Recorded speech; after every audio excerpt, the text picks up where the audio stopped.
SIR এর সময় একটা বিশেষ সম্প্রদায়ের মানুষকে খেপিয়ে তুলছেন রাজ্যের মুখ্যমন্ত্রী মমতা ব্যানার্জি। এই বিশেষ সম্প্রদায়ের মানুষই একদিন তাকে বিনাশ করবে, এই বিস্ফোরক মন্তব্য করেছেন ত্রিপুরার প্রাক্তন মুখ্যমন্ত্রী তথা বিজেপি সাংসদ বিপ্লব দেব। রবিবার 9 নভেম্বর কোচবিহারে আসেন বিপ্লব দেব। এসআইআর এর সময় আক্রান্ত বিজেপি কর্মীদের সঙ্গে দেখা করেন তিনি।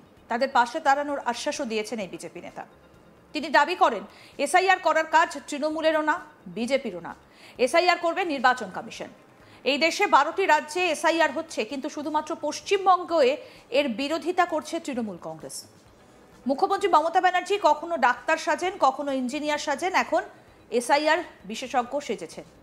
এটা তার কোনো কাজ নয়। তিনি বলেন এসআইআর এর সময় একটা বিশেষ সম্প্রদায়ের মানুষকে খেপিয়ে তুলছেন রাজ্যের মুখ্যমন্ত্রী মমতা ব্যানার্জি। এই বিশেষ সম্প্রদায়ের মানুষই একদিন তাকে বিনাশ করবে। কি বলছেন বিজেপি সাংসদ বিপ্লব দেব, শুনবো। দায়িত্ব আমাদের নয়, সেটা নির্বাচন কমিশন। আমরা রাজনৈতিক দল, তার জন্য আমরা BLA 1 BLA 2 তৈরি করি। এ রাজ্যের যে মুখ্যমন্ত্রী মমতা বন্দ্যোপাধ্যায় আছেন, ওনার কোনো কাজ নেই, ওনার খেলে কোনো কাজ নেই। কোনো সময় উনি ডাক্তার হয়ে যান, কোনো সময় উনি ইঞ্জিনিয়ার হয়ে যান, কোনো সময় উনি পলিটিশিয়ান হয়ে যান। এখন উনি এসআইআর এর প্রমুখ হয়ে গেছেন। ওনাকে আপনারা সংবাদ পাঠান, ওনাকে 12 রাজ্যে এসআইআর, ওখানে ওনাকে যাওয়ার জন্য বলুন। ওনার কাজ যেটা নেই ওটার মধ্যে উনি হাঁটবেন, যেটা ওনার কাজ সেটা করে নেন। সুরক্ষা দেওয়া ওনার কাজ, সরকার করে সরকার করে মেয়েরা যেতে না হবে। তো যেটা ওনার কাজ উনি এসআইআর ওনার কাজই না, তৃণমূলের কাজই না, বিজেপিরও কাজও না। আমরাও রাজনৈতিক পার্টি, তার জন্য মানুষকে জাগৃত করা, ফর্ম দেয়, সেটা আমাদের ডিউটি। সেটা তৃণমূল করতে পারে, বিজেপি করতে পারে, অন্যান্য পার্টি করতে পারে। কিন্তু এসআইআর হবে না হবে এটা মমতা ব্যানার্জি বা মমতা বন্দ্যোপাধ্যায় সিদ্ধান্ত করতে পারেন না, সেটা নির্বাচন কমিশন সিদ্ধান্ত করেন। আর সর্বদলীয় মিটিংয়ের পরেই এসআইআর হচ্ছে, আর এসআইআর প্রথমবার তো হচ্ছে না। তার জন্য মানুষ বুঝে গেছে ওনার বিদায়ের পালা যাওয়ার সময় হয়েছে। তার জন্য একটা বিশেষ সম্প্রদায়কে খেপিয়ে, আমি আজকে আপনাদের এই কার্যালয়ে বলে গেলাম, আপনারা মিলিয়ে নেবেন 2026-এর ইলেকশনের পরে উনি যেভাবে একটা বিশেষ সম্প্রদায়কে খেপিয়ে এসআইআর এর বিরুদ্ধে তুলে ধরেছেন, এরা একদিন মমতা ব্যানার্জির পুতলা করবে এই রাজ্যে, লিখে রাখুন।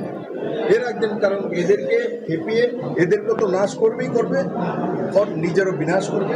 বাংলার তো বিনাশ করে বসে আছে, কিন্তু বাংলার মানুষ যতটা আমি ঘুরি, বাংলার মানুষ তৈরিয়ে বসে আছে। ইলেকশন ঘোষণা হতে দিন, মানুষ তার প্রতিবাদ করবে, মানুষ তার অধিকার চাইবে, এবং বাংলার যে পুরনো বাংলা সেটা মানুষ চাইছে, নজমান চাইছে। এদিন বিপ্লব দেব বলেন বাংলার মানুষ মুক্তি চাইছে। যখন কোনো সমাজে মহিলাদের উপর অত্যাচার হয় তখন সেই সমাজ টিকে থাকে না। সমাজ থেকে তৈরি হওয়া পার্টি বিজেপি।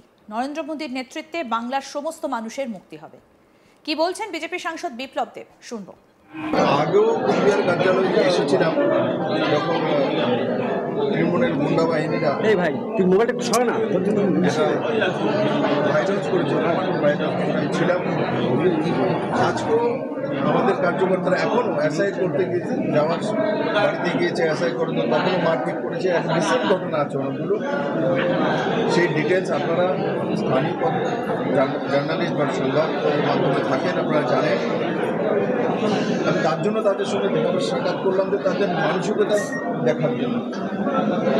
আমি একজন ভারতীয় জনতা পার্টির কার্যকর্তা হিসেবে গর্ববোধ করি যে আমাদের কাছে তাদের মতো দেবতুল্য কার্যকর্তা আছে, যার বাড়ি ঘর সর্বস্ব শেষ করে দিয়েছে। মারপিট তো সামান্য ব্যাপার, ছেলে মেয়ের বইপত্র, থাকা, খাওয়ার কোনো কিছু নেই, কিন্তু আজও ভারত মাতাকে জয় বলছে, নরেন্দ্র মোদী জিন্দাবাদ করছে, ভারত মাতা জয় বলছে। তার মানে বাংলার মানুষ মুক্তি চাইছে, আর সেটা নিশ্চিত হবে যখন কোনো সমাজে মহিলাদের উপর অত্যাচার বেশি হয়। মনে রাখবেন, সেই সমাজ টিকে থাকে না। সেই সমাজকে বাঁচানোর জন্য সেই ব্যবস্থা আপনি সমাজ থেকে তৈরি হয়, আর সমাজ থেকে তৈরি হওয়া পার্টি সেটা হচ্ছে ভারতীয় জনতা পার্টি। নিশ্চিত নরেন্দ্র মোদীর নেতৃত্বে বাংলার সমস্ত মানুষের মুক্তি হবে। আর আমরা যেটা স্বপ্ন দেখেছি, সবার জন্য রোজগার, মহিলাদের জন্য সুরক্ষা, এবং সেই দিশাতে সবাই মিলে কাজ করব। আমি অত্যন্ত গর্বিত। আমাদের যে কার্যকর্তারা আছে এবং এখন বাড়িতে যেতে পারে না, কেউ হয়তো নিষেধের বাড়িতে পড়ে আছে, বাড়িতে যেতে পারে, কিন্তু বিজেপি করবে, বিজেপির জন্য মরে যাবে। এই কার্য এমন ধরনের কার্যকর্তা যার কাছে আছে, সে সংগঠন, সে পার্টি নিশ্চিত জনতা এবং রাজ্যের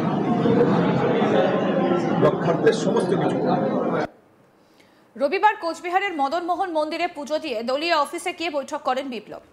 সেখানে এসআইআর এর কাজে নিযুক্ত বিজেপির বেশ কয়েকজন বুথ লেভেল এজেন্ট 2 এবং কর্মীরাও হাজির ছিলেন। তারাও তৃণমূলের হাতে আক্রান্ত হয়েছেন বলে দলের নেতার কাছে অভিযোগ করেছেন। দলীয় কর্মীদের সঙ্গে কথা বলেছেন এদিন বিপ্লব দেব।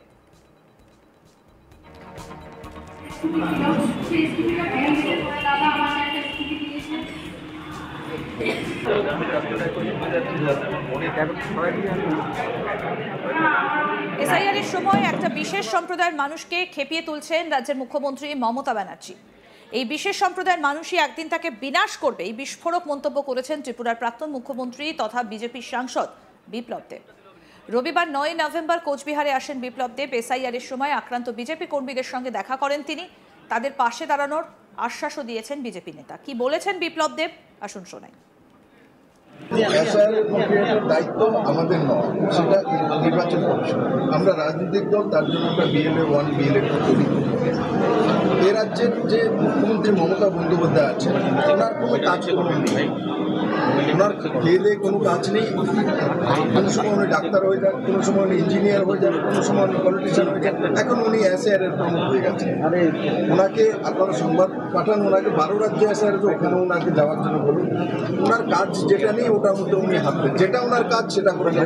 সুরক্ষা দেওয়া ওনার কাছে, সরকার করে সরকার করে মেয়েরা যেতে না হবে। তো যেটা ওনার কাজ উনি করবেন। এসআইআর ওনার কাজই না, তৃণমূলের কাজই না, বিজেপিরও কাজও না। আমরাও রাজনৈতিক পার্টি, তার জন্য মানুষকে জাগৃত করা, ফর্ম দেওয়া, সেটা আমাদের ডিউটি। সেটা তৃণমূল করতে পারে, বিজেপি করতে পারে, অন্যান্য পার্টি করতে পারে। কিন্তু এসআইআর হবে না হবে এটা মমতা ব্যানার্জি বা মমতা বন্দ্যোপাধ্যায় সিদ্ধান্ত করতে পারেন না, সেটা নির্বাচন কমিশন সিদ্ধান্ত করেন। আর সর্বদলীয় মিটিংয়ের পরেই এসআইআর হচ্ছে, আর এসআইআর প্রথমবার তো হচ্ছে না। তার জন্য মানুষ বুঝে গেছে ওনার বিদায়ের পালা যাওয়ার সময় হয়েছে। তার জন্য একটা বিশেষ সম্প্রদায়কে খেপিয়ে, আমি আজকে আপনাদের এই কার্যালয়ে বলে গেলাম, আপনারা মিলিয়ে নেবেন 2026-এর ইলেকশনের পরে। উনি যেভাবে একটা বিশেষ সম্প্রদায়কে খেপিয়ে এসআইআর এর বিরুদ্ধে তুলে ধরেছেন, এরা একদিন মমতা ব্যানার্জির পুতলা পড়বে এই রাজ্যে, লিখে রাখুন।